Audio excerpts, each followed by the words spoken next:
कहानी। रहस्यमयी रोशनी। रात का सन्नाटा गहरा हो चुका था। 66 साल का दानियाल अपनी किताबों में खोया हुआ था। अगले दिन इस्लामी इतिहास का इम्तिहान था और वह पैगंबरों की कहानियां पढ़ रहा था। घर में हर कोई सो चुका था, लेकिन अचानक कमरे में हल्की रोशनी फैलने लगी। दानियाल ने चौंक कर इधर उधर देखा, खिड़की से बाहर झांका, लेकिन कोई नहीं था। तभी उसे लगा जैसे कोई फुसफुसा कर कह रहा हो, सच को ढूंढो और अल्लाह की निशानियों को समझो। उसका दिल जोर से धड़कने लगा। वह डर और जिज्ञासा के बीच था। कौन था? ये आवाज कहां से आई? अगली सुबह स्कूल में इस्लामी इतिहास की परीक्षा शुरू हुई।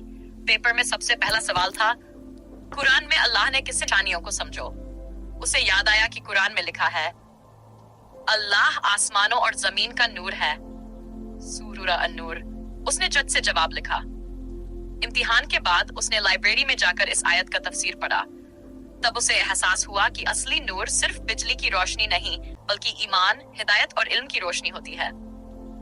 उसे समझ में आ गया कि शायद पिछली रात जो हुआ वो कोई इत्तेफाक नहीं था। वो अल्लाह की तरफ से एक इशारा था कि उसे अपने इल्म और ईमान की रोशनी को और बढ़ाना है। उस दिन के बाद दानियाल ने सिर्फ पढ़ाई ही नहीं, बल्कि अपनी जिंदगी को भी इस्लामी रोशनी से रोशन करने का फैसला किया।